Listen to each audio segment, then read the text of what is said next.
প্রিয় দর্শক, আজকে আমি চলে আসলাম ফরিদপুর টেপাখোলা গরুর হাটে এবং এখানে আসার পরে দেখি প্রচুর পরিমাণে সারি গরু উঠেছে। তো আমি এখন যেখানে দাঁড়িয়ে আছি এখানে প্রচুর পরিমাণে সারি গরু নিয়ে আসছে ব্যাপারীরা। তো যারা সারি গরু কিনতে চান তারা চলে আসতে পারেন ফরিদপুর টেপাখোলা গরুর হাট। যে যেখান থেকে আমার ভিডিওটি দেখিতেছেন সকলে আমার ভালোবাসা ও সালাম নেবেন। আসসালামু আলাইকুম। ভিডিওটি ভালো লাগলে অবশ্যই লাইক করবেন, কমেন্ট করবেন এবং শেয়ার করতে ভুলবেন না।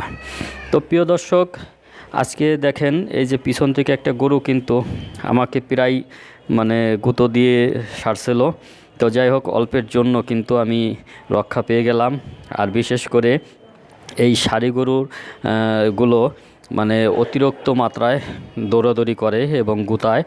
তো এখানে ভিডিও করতে গেলে খুবই সতর্কতা এবং সাবধানের সাথেই ভিডিও করতে হয়, কারণ পিছন থেকে যদি একটা গুঁতো দেয় তাহলে তো অনেক বড় প্রবলেম হয়ে যাবে।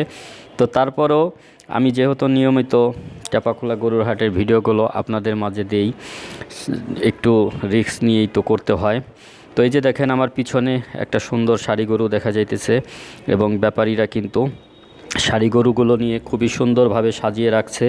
এই যে আমার পিছনে যে গরুগুলো এতক্ষণ দেখলেন, এখন আমি আপনাদেরকে দেখানোর চেষ্টা করব সরাসরি এই সারি গরুগুলো।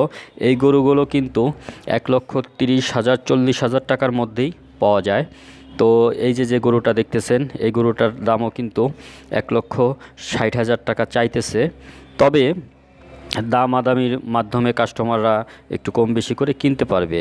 এই এক জোড়া গরু যে দেখা যাইতেছে একসঙ্গে, গরু দুটোর কালারটা কিন্তু খুবই ভালো লেগেছে আমার কাছে। এবং এখানে যতগুলো গরু আছে আসলে সব গরুর কালারটাই কিন্তু আমার কাছে ভালো লাগে। অনেকে বলে, ইমন ভাই গরুর দামগুলো একটু জানান, গরুর দাম না জানাইলে আমরা আইডিয়া পাবো কি করে। তো ভাই আমি আপনাদেরকে একটা কথাই বলবো, আমার ভিডিওতে যে দামটা দেখবেন আপনি পরবর্তীতে যখন কিনতে যাবেন আসলে সেম গরু তো আপনি ওই গরুটা তো আর থাকবে না। তো তারপরও আমি যথেষ্ট চেষ্টা করি। এই যে এই গরুটা যেমন 1,55,000 টাকা দাম চাইছে, হয়তো আর একটু কম বেশি হবে। আর বিশাল বড় একটা গরু এইমাত্র ট্রাকে উঠে নিয়ে গেল। আর এই যে গরুগুলো দেখতেছেন এগুলো কিন্তু 60 করে চাইতেছে, অর্থাৎ 1,60,000 টাকা করে।